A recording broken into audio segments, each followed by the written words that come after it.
It's a lot.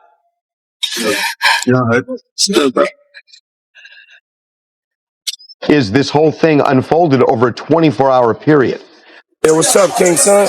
I'm trying to enjoy this life. Man, you doing it, man. You deserve it, Daddy. Yes, I am. You putting in that work. Proud of you. I love you. I appreciate it. Love you too, man. Yeah. Sean Diddy Combs has been in the spotlight for decades. It's no shocker there. He was a titan of the entertainment industry. He was the head of Bad Boy Records label, creator of the Sean John clothing line, a partner with Ciroc Vodka. He was known worldwide for his legendary white parties in the Hamptons and beyond. And it's... Wait. Oh, hold up. Never mind. Wait, what? I forgot. Look, Mr. Combs informed Mr. Jones that he had engaged in intercourse with a rapper. 5, that's redacted. Look, 5, he's a rapper who dated Nicki Minaj. This is saying that you and Diddy were what the? In a moment the industry didn't expect, but many sense was approaching. Meek Mill steps forward and interrupts a long-standing silence surrounding allegations connected to Sean Diddy Combs. His voice doesn't erupt. It cuts, controlled, deliberate, unmistakably intentional. What he offers is neither confession nor accusation. It is a warning. As headlines ripple outward, a deeper question emerges. When a powerful system begins to fracture, who speaks first?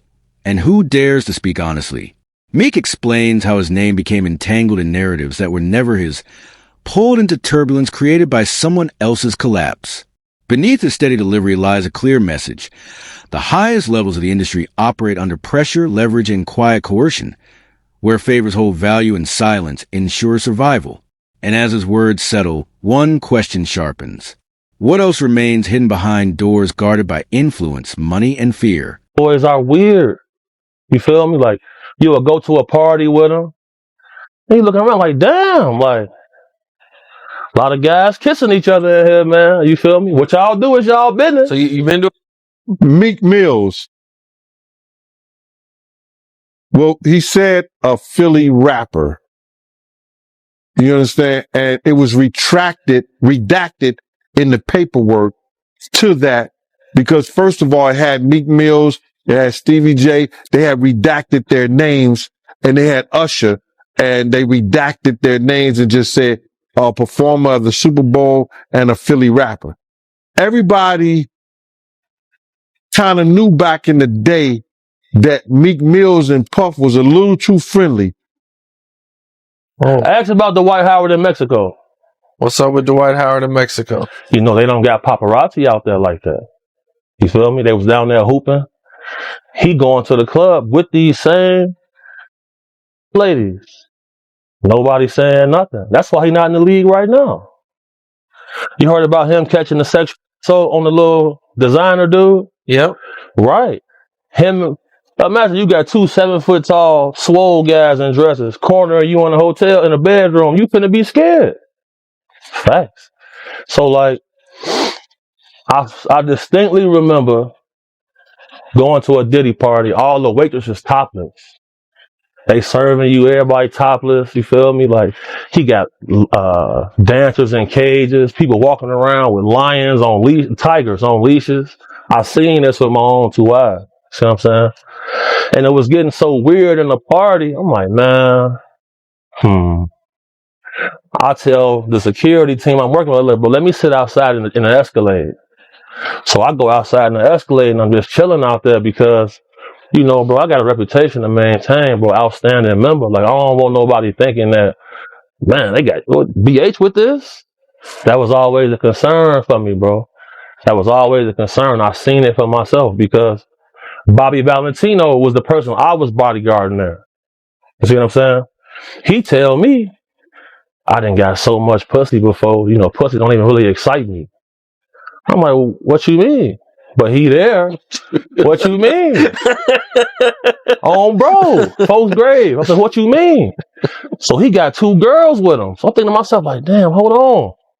These might not be normal girls. Sure enough. Now he say, man, take my girl to the bathroom. Like, okay. We walk into the bathroom. You feel me? She go into the men's bathroom. But that's not all the way crazy because it's one bathroom packed, you feel me? Into the men's bathroom. But that's not all the way crazy because it's one bathroom packed, you feel me? People might do that. You know what I'm saying? So people start swarming the door. So I step inside the bathroom door. She's standing at the urinal. Dress lifted up. I'm like, damn. Oh, man. Okay, that's how they coming? All right. So, you know, I'm gonna tell everybody this. If you at a celebrity party and them white guys come in like they was on Twilight, look like vampires, they holding their drink like this, you feel me, with the blonde hair, stuff like that, it's finna get crazy in the party now, you feel me? Seen it too many times. When the white guys come in like they was on a vampire movie, bro. Hella gel, spikes sticking up, around a bunch of black dudes. Yeah, somebody finna get their cakes touched on, bro. But here another thing though, like I bodyguarded this guy who was a pimp before, and he told me, he said, look, if a man have too much of one thing, he start trying other things. So as soon as I heard that, I went celibate for like 2 years. Cause I ain't even trying to have like, bro, I think a lot of things is evil. And in the music industry, you see a lot of things. A veteran journalist, shaped by decades of hip-hop's evolution, traces Meek Mill's long arc, from street-rooted lyricist to public advocate forged through conflict. He argues that Meek's restraint isn't weakness, but strategy. In an industry where reputations move markets and narratives can end careers overnight, careful speech becomes armor. The takeaway is clear. Loyalty is celebrated in hip-hop. But when survival is at stake, even loyalty must be examined. Allegedly to be baby oil. Allegedly to be baby oil. So that's telling people that it wasn't baby oil.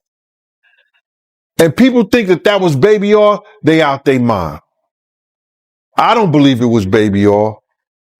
Yo, bro, when they went up in there, they knew what they was going to find.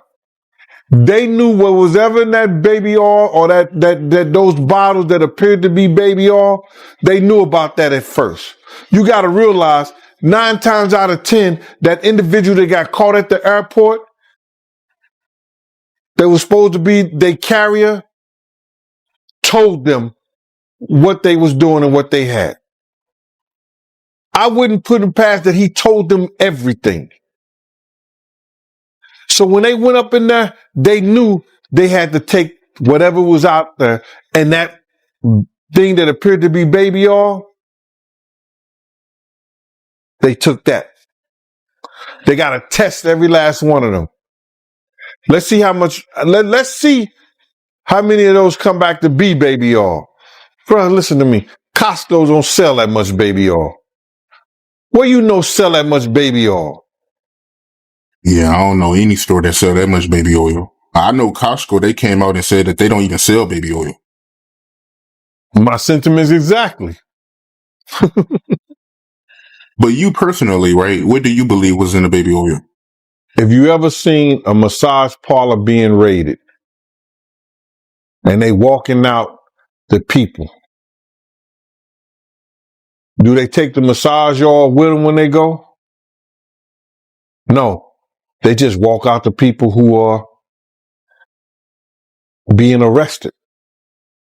If you ever seen a person getting arrested and the people being arrested in those brothel houses, do they take out the stuff in the brothel houses?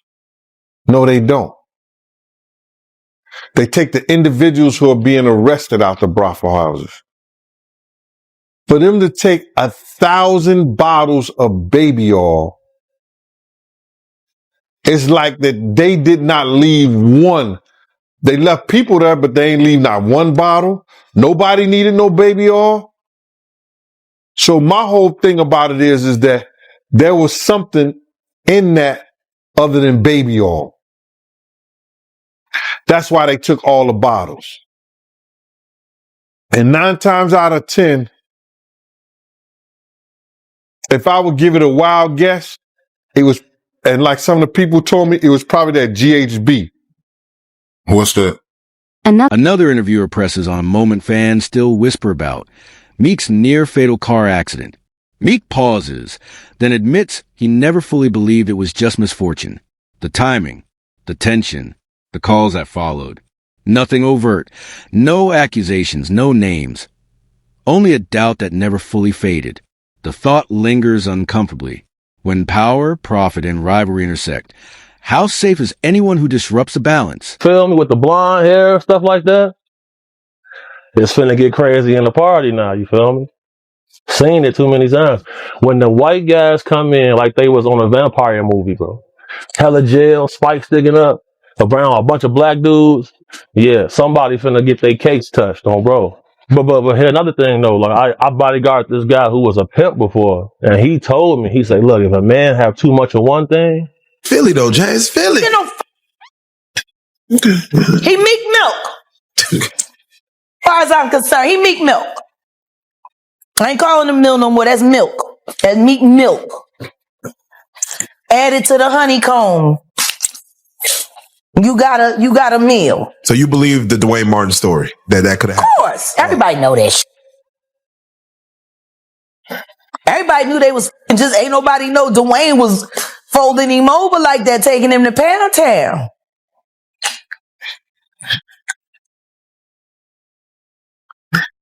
And all these black running around marrying these, sitting there convincing other women to go chase a fag. Go get you. Look at my, it isn't he? Can you imagine if he's told the truth about their relationships? I want you to meet my husband. He a fag. Would you like to come over? I'll make cookies. Now, Jack, you know That's what these is doing. Hey, young man, come on over. My husband just wants to touch you for a little while on camera. I promise you, you won't feel a thing. Sniff this. okay. So, Jack, Really? You stand on red carpets with the and you sell an image of lies. Then you influence the public and ask the public to covet and want your life. Who wants that? Who jealous of that? A bunch of whack too afraid to find a real man and real love. So you marry a get for a Birkin bag and then turn your head while he's a bunch of kids. I don't feel sorry for none of you. Don't y'all sit around writing your books, telling your sob stories. He was a going in. You should have known he was going to be a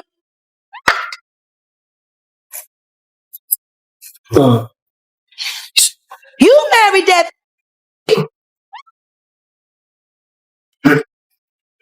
and made babies with it. Look at Nicki Minaj. You got bitch and marrying level 3 sex offenders. And do you know since then, she done moved out. She don't live at the house they was living at no more. Kenneth there by herself. She literally got him a zoo. And she feels it who don't mind rough sex. And she lives in another house with the baby. But he's supposed to be the primary custodian, which is why he ain't in jail where he's supposed to be, because he got to take care of the baby. But the only thing he's taking care of is making new victims. A legal analyst enters with a colder lens, unpacking the lawsuit surrounding Diddy. He emphasizes that allegations are not verdicts, and that public outrage often moves faster than the justice system. Patterns may raise concern, but courts demand proof. Still, he notes that repetition increases scrutiny. His final reflection lands sharply. In an era where public judgment arrives instantly, Does due process still have space to breathe? So the manager of the club said, I need you to come with me to the after party. So me and my other homie, we go to the after party. When we get to the after party, bro, like, it was a lot of females in there who stand up when they use the bathroom. You see what I'm saying? So I'm thinking to myself, like, man, like, this kind of wild on, bro. Like, this how y'all coming. If this how y'all live, it's how y'all live. But they want to keep it a secret. You see what I'm saying? So he real touchy feely too. Like he grabbed this other guy, I know, by his neck. Grabbed him by his neck and was like, do you have love in your heart, young man? You want to be a roach? Or you want to walk with God? I'm looking like, you gonna let him grab you like that? But then, he be on some tough guy shit too. So I guess he a tough cake toucher. Did you see him do anything with anybody or anything? Or No, I seen him holding hands with two men. Like this. I seen that. So like they'll have a dude come out with the paper, sign an NDA. No, I'm going to the car, bro. I'm good. I'm not signing no NDA. I'm going to the car. I'm good. Seen that, bro. So seeing all this coming to news, people was telling me I was crazy. Said I was a hater. Hating on what? I don't want to party with the girls with the third leg, but I'm good. I'll just be with the guys chilling. I don't got to be in here with y'all. But if you're getting $1,500 for the night, you're going to try to find a gray area to operate in. You feel me? I seen these things. what do you think about them accusing Diddy of having cameras in his house so he can record celebrities and politicians and use it as blackmail? So I firmly believe that's true because in that sector of people, a lot of them practice Scientology. And Scientology, that was their thing. They would get people in compromising positions. They'll hold that footage over their head and get them to agree to things. You see what A culture critic widens a frame, shifting focus from allegations to the machinery surrounding them. Rumors, clips, sound bites, viral threads. She explains how fragmented narratives can dismantle careers before anyone speaks under oath. From her view, Meek's frustration online wasn't defensiveness. It was a shock of watching a global story reshape itself in real time. Her question cuts deep. When truth competes with algorithms, who controls a story? If you ever seen a person getting arrested and the people being arrested in those brothel houses, do they take out the stuff in the brothel houses? No, they don't. They take the individuals who are being arrested out the brothel houses. For them to take 1,000 bottles of baby oil, it's like that they did not leave one. They left people there, but they ain't leave not one bottle. Nobody needed no baby oil. So my whole thing about it is that there was something in that other than baby oil. That's why they took all the bottles. And 9 times out of 10, if I would give it a wild guess, it was, and like some of the people told me, it was probably that GHB. What's that? I think it's gamma hydrox. I looked it up, bro.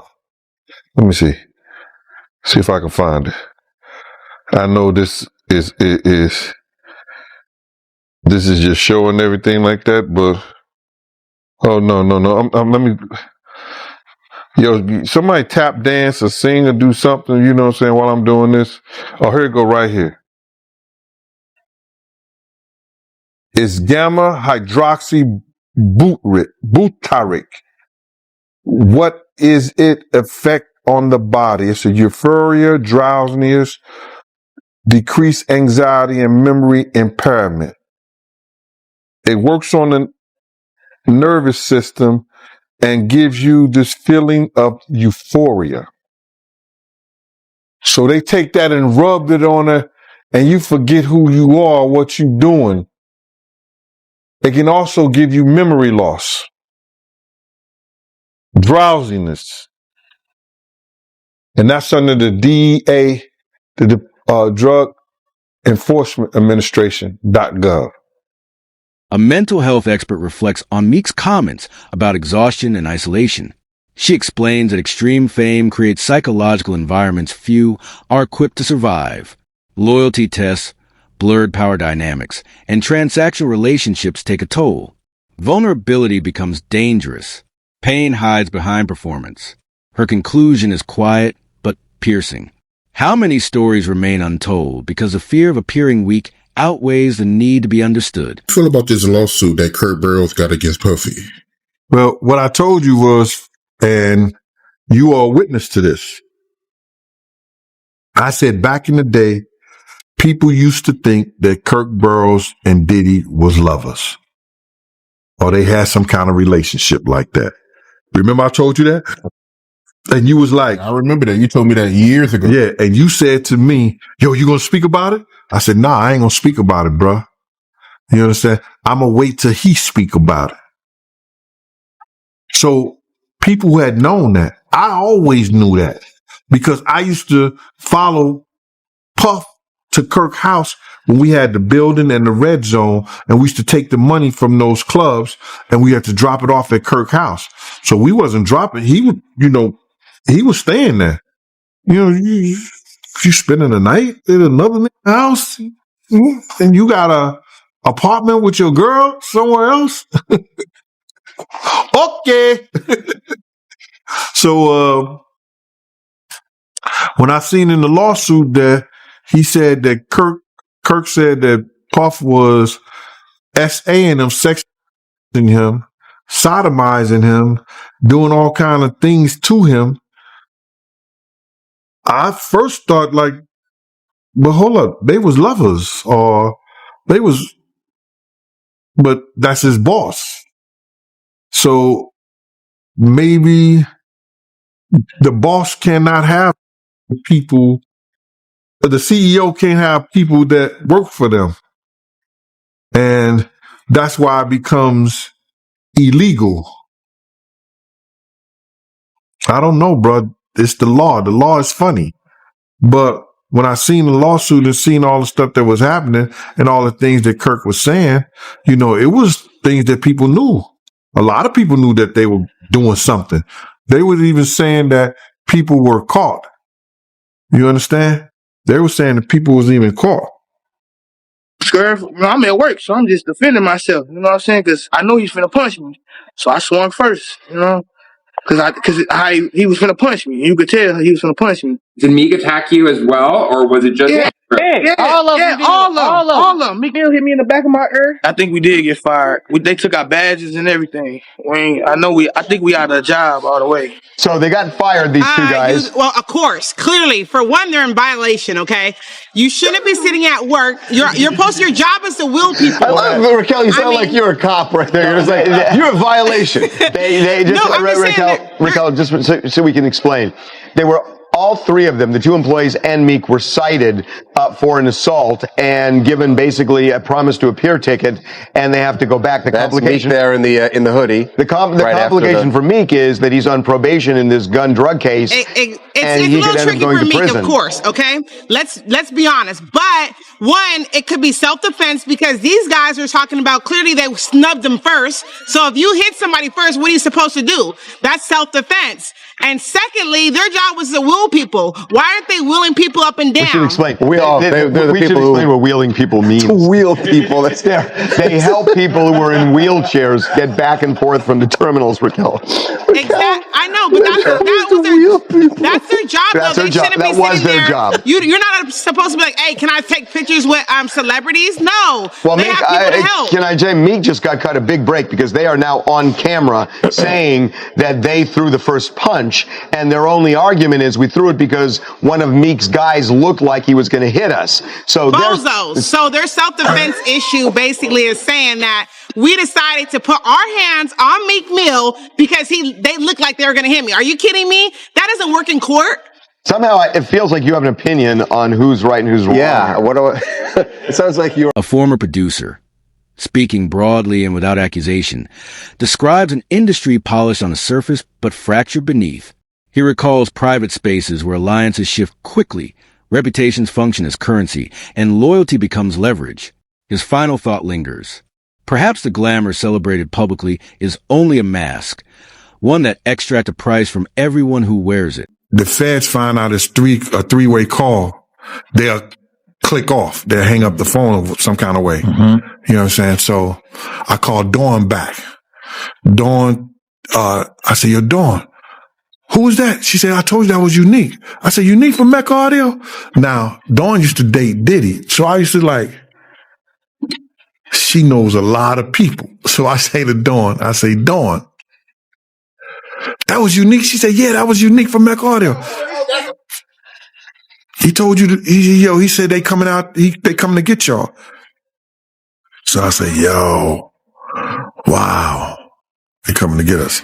So I called Kirk Burroughs. I told Kirk Burroughs we need more security.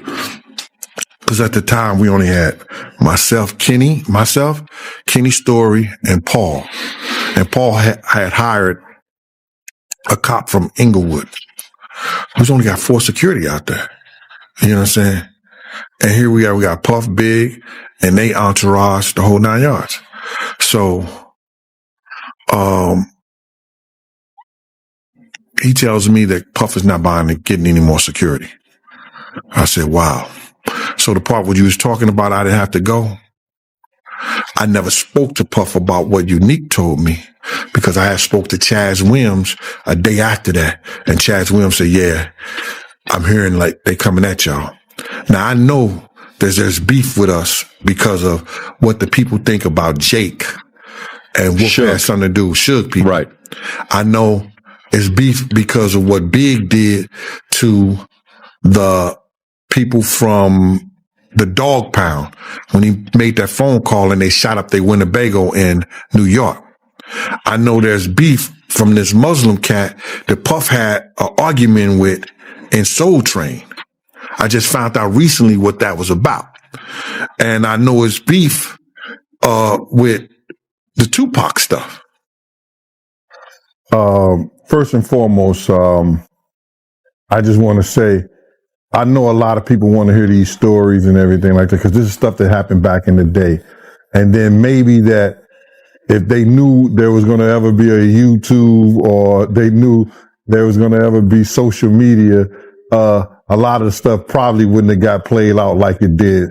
But things happen and these are just stories from the past. I would like to use that as, what you call that?